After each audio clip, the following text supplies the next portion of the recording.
Assalamualaikum warahmatullahi wabarakatuh. Kembali lagi pada perkuliahan keperawatan medika bedah bersama saya Rafika Rosida. Pada kesempatan kali ini kita akan belajar mengenai gagal ginjal kronis.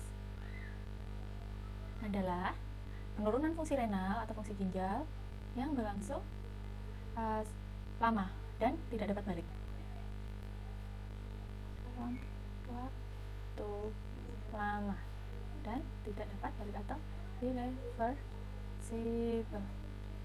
Nah, sebelumnya kita bahas sedikitlah mengenai GFR biar semuanya make sense dan mudah dipahami. Jadi GFR ini adalah glomerular filtration rate. Normalnya lebih dari 90 ml per menit. Glomerulus ini adanya di nefron. Nah, tujuan dari proses di saluran perkemihan ini adalah untuk menyaring darah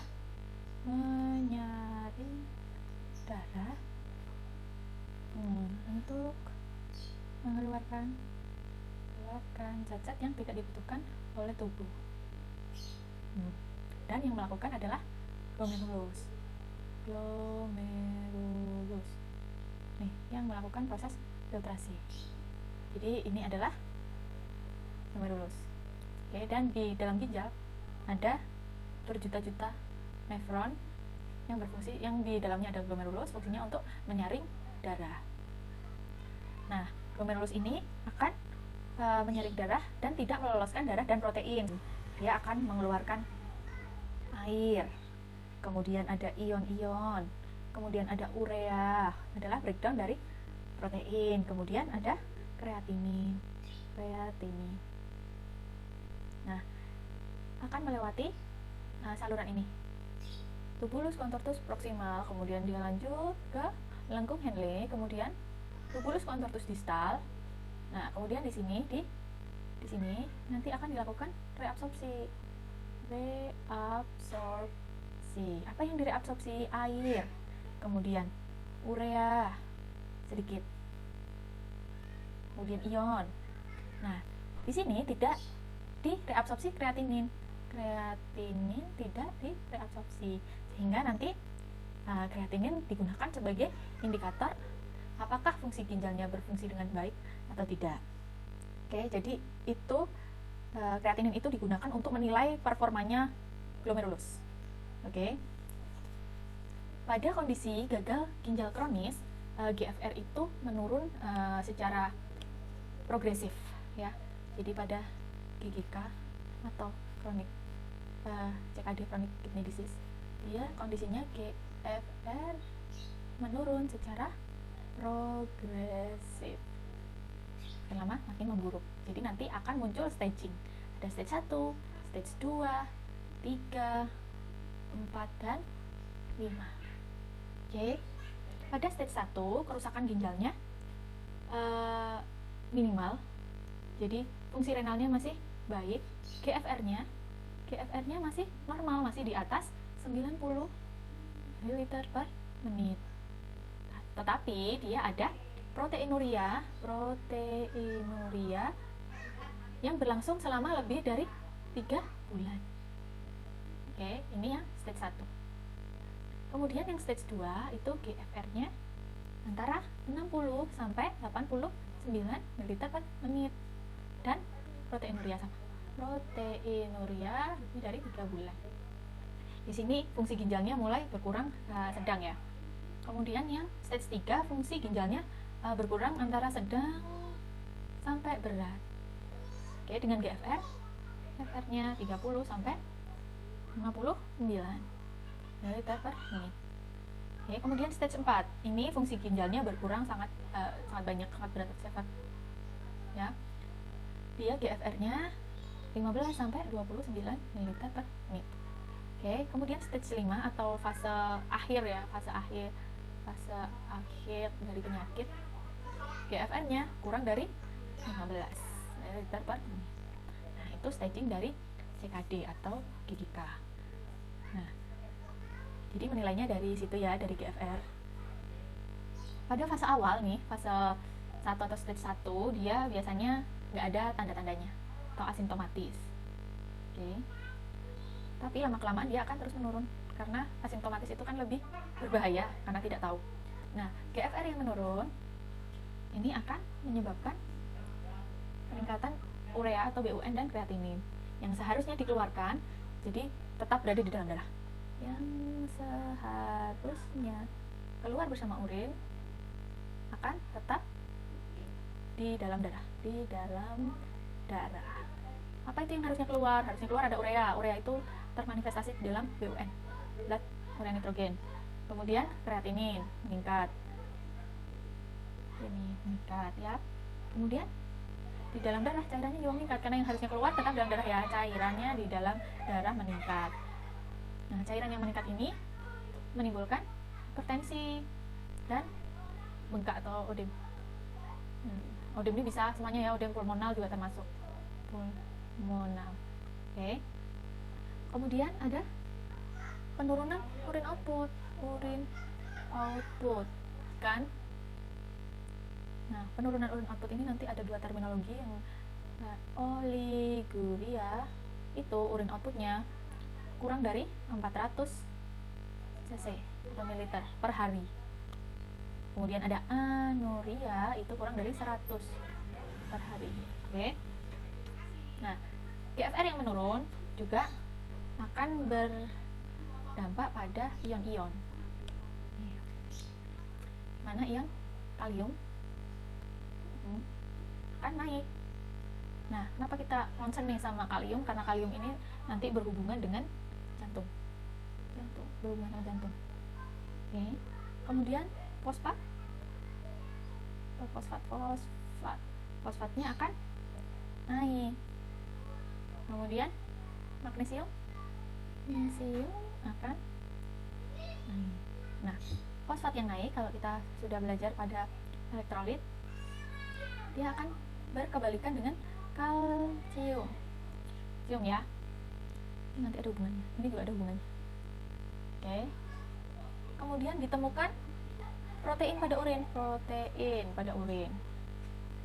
Ini menyebabkan odem. Selain odemnya karena penumpukan cairan, karena cairan yang dikeluarkan sedikit, odem juga disebabkan oleh penurunan jumlah protein dalam darah. Jadi jumlah protein dalam darah itu berfungsi sebagai yang mempertahankan tekanan onkotik.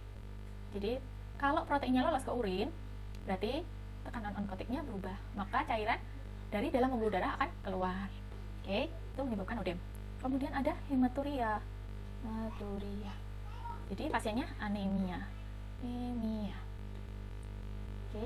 Nah, selain fungsi memfilter cairan, ginjal juga berfungsi sebagai produksi hormon. Sebagai yang memproduksi hormon. Hormon yang diproduksi di ginjal adalah satu, eritropoietin atau EPO. Nah, EPO ini fungsinya untuk merangsang sumsum tulang untuk membuat red blood cell. Jadi membuat sel darah merah. Oke. Jadi kalau penurunan eritropoietin, jadi terhambatlah proses pembentukan sel darah merah. Makanya pasiennya anemia. Oke, karena anemia, karena EPO-nya menurun. Anemia bisa disebabkan karena ini, juga karena adanya hematuria. Oke, hormon kedua adalah renin. Nah, renin ini berfungsi untuk maintain tekanan darah, mempertahankan tekanan darah normal. Nah, pada saat GFR-nya turun, maka ditafsirkan oleh ginjal bahwa orang ini sedang dehidrasi atau sedang hipotensi karena darah yang masuk ke ginjal sedikit, GFR-nya ini kan turun, jadi ditafsirkan sebagai hipotensi. Maka diaktifkanlah ini renin dirilis mengakibatkan peningkatan tekanan darah semakin buruk saja karena dari awal sudah ada penumpukan cairan yang menyebabkan tekanan darah meningkat, ditambah lagi dengan produksi dirilisnya renin yang meningkatkan tekanan darah, jadi tekanan darahnya akan sangat tinggi.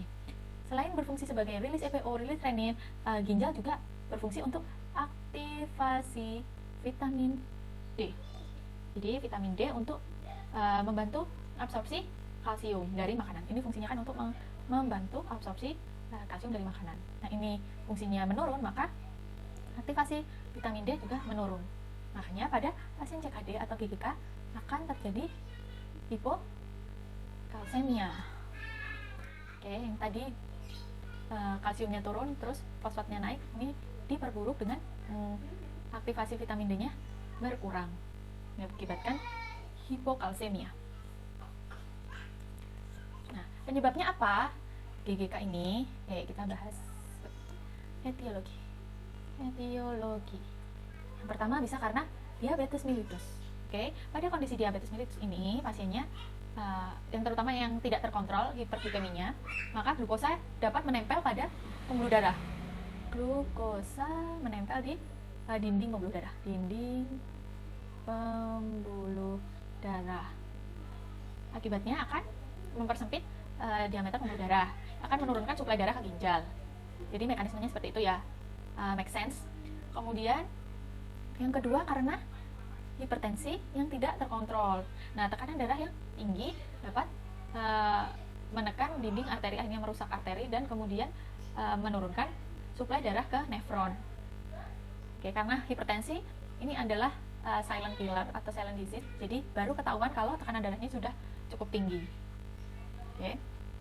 Kemudian yang ketiga karena gagal ginjal akut yang tidak ditangani dengan baik atau miss di fase oligurik. Kemudian yang keempat adalah polycystic kidney disease atau penyakit ginjal polikistik. Ini bawaan lahir di mana ginjalnya itu ada kantung-kantung cairan mengganggu fungsi ginjalnya. Kemudian makanan infeksi. Kemudian yang keenam adalah obatan yang nefrotoksik. Ada obat kemo, ada antibiotik, ada warna kontras, ada non-steroid inflammatory drug, itu ya. Ini adalah etiologinya. Kemudian treatmentnya pada fase-fase awal di mana GFR-nya masih bagus ya, adalah kontrol tekanan darah, kontrol glukosa darah, kemudian obat untuk menurunkan tekanan darah, dan obat untuk proteksi ginjal. Nah, ini dipelajari di farmakologi lebih dalam. Kemudian monitor GFR dan tekanan darah. Kemudian pada fase-fase advance pada stage 3, 4, 5 itu akan dilakukan dialisis secara rutin, jadi terjadwal, seminggu 2 kali, seminggu 3 kali, jadi dicuci darah. Kemudian bisa juga transplantasi ginjal.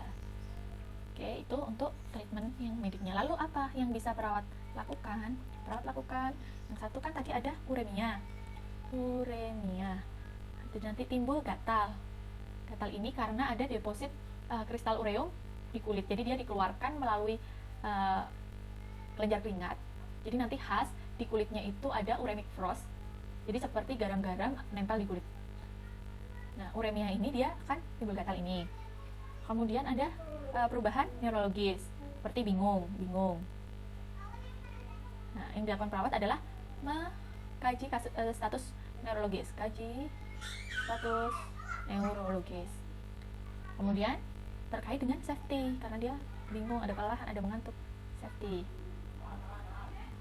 Kemudian manajemen diet rendah protein, karena ureum atau urea ini adalah breakdown dari protein, makanya harus diet rendah protein. Kemudian monitor pH darah, pH-nya ya asam, berarti asam itu kurang dari 7,5. Monitor pernafasan, karena dari asidosis metabolik ini timbul suara nafas kusmaul atau suara atau nafas yang cepat dan dalam. Monitor respirasi status. Nah, selain uremia ada anemia. Yang dilakukan adalah tadi safety, kalau orang anemis kan lesu, safety diperhatikan. Kemudian suplemen zat besi. Kemudian ada injeksi eritropoietin. Jadi nanti untuk merangsang si sumsum tulang itu memproduksi red blood cell. Kemudian yang selanjutnya adalah transfusi. Kemudian ada lagi urin outputnya menurun. Dan peningkatan cairan.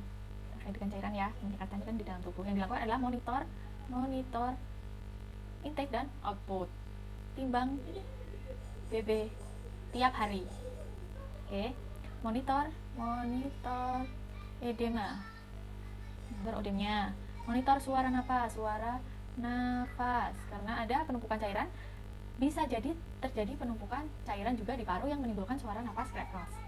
Kemudian monitor tekanan darah, peningkatan cairan, tekanan darah naik, jadi dimonitor tekanan darah. Kemudian batasi minum, batasi cairan, dan dia terendah natrium, terendah garam. Kemudian ada hiperkalemia.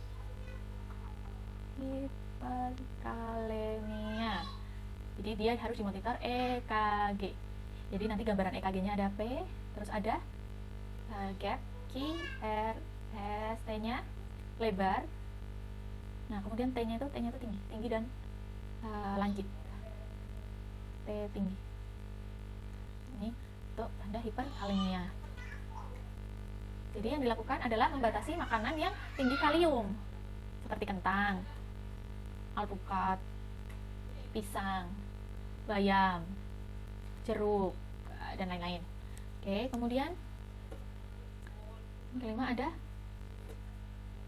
hiperfosfat dan hipokalsemia. Nih, jadi fosfat dan kalsium itu berkebalikan ya. Jadi pada kondisi GGK ini pasiennya hiperfosfat dan hipokalsium. Kemudian yang dilakukan perawat adalah memberikan kalsium. Kalsium ini diberikan bersamaan dengan makan. Kemudian dia terendah fosfat seperti olahan ayam, olahan daging, ikan, soda, kacang, nah, dan yang tinggi fosfat yang lain harus dihindari. Kemudian ada hipermagnesemia. Jadi magnesium ini juga kebalikan dengan kalsium. Nah, untuk menurunkan magnesium berarti harus ditinggikan kalsium. Bisa diberikan kalsium lewat intravena. Oke. Mungkin itu saja terkait dengan gagal ginjal kronis. Apabila ada yang belum saya sampaikan atau penyampaian saya belum jelas, dapat ditanyakan melalui kolom komentar. Saya akhiri. Wassalamualaikum warahmatullahi wabarakatuh.